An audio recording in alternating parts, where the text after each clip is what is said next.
Kita semua punya dua serigala dalam diri kita. Yang satu baik, yang satu lagi jahat. Dan keduanya sama-sama ingin makan.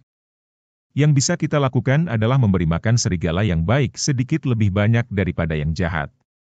Kebahagiaan adalah respon emosional terhadap hasil.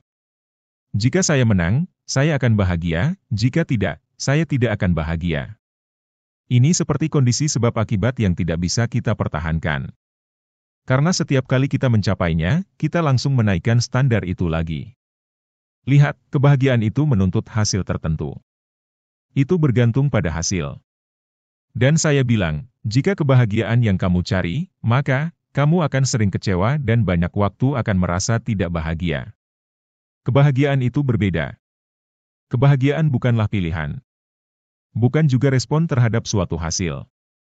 Kebahagiaan itu konstan.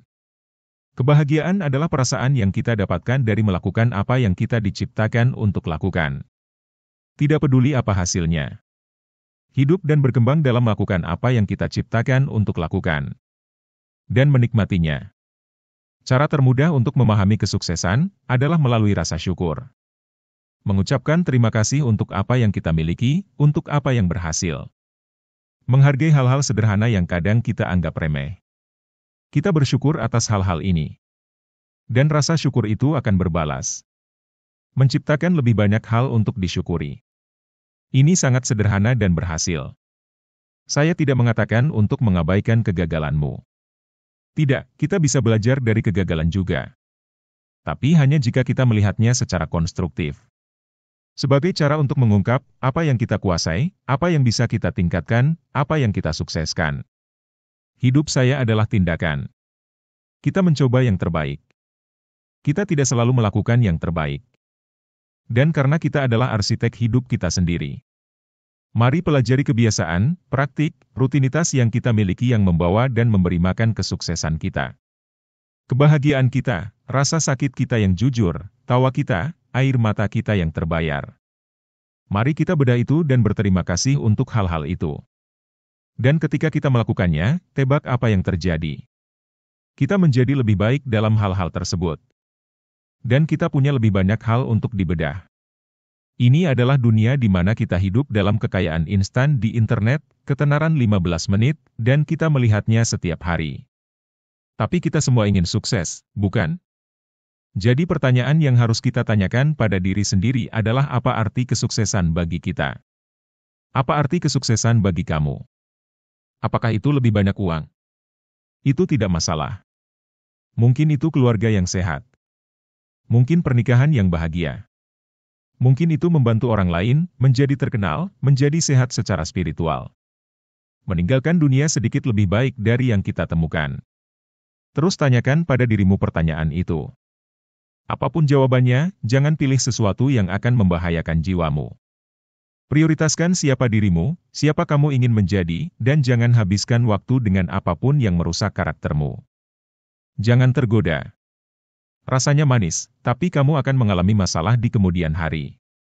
Baiklah, hidup bukanlah kontes popularitas. Berani.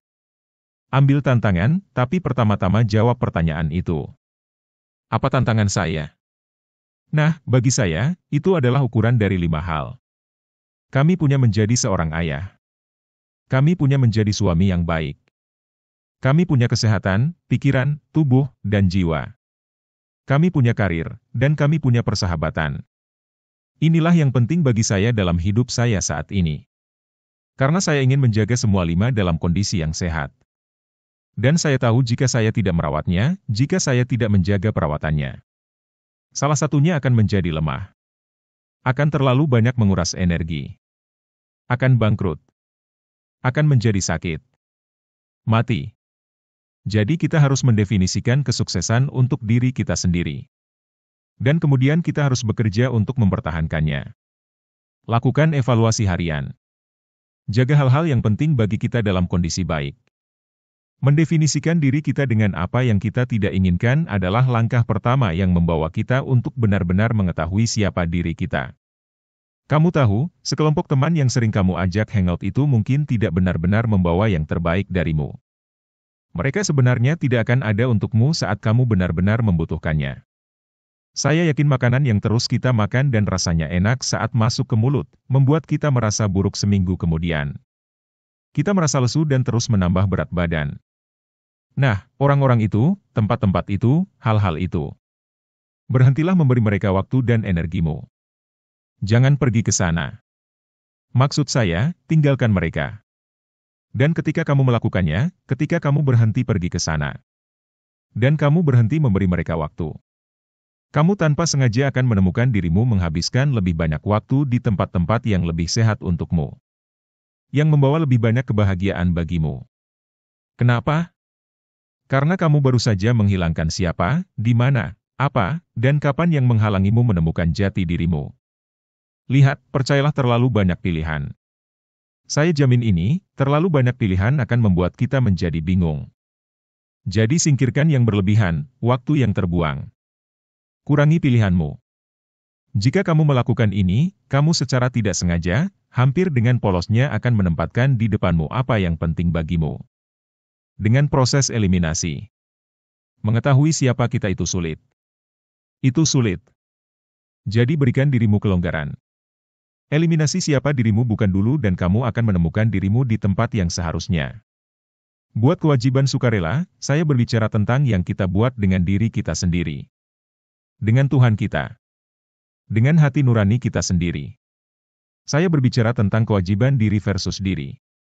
Kita harus memilikinya. Sekali lagi, ini bukan hukum masyarakat.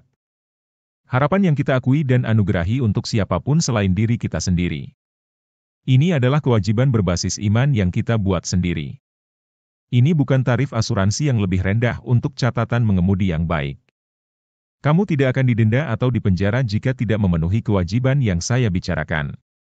Tidak ada orang lain yang mengawasi ini selain dirimu. Mereka adalah rahasiamu dengan dirimu sendiri, penasihat pribadimu.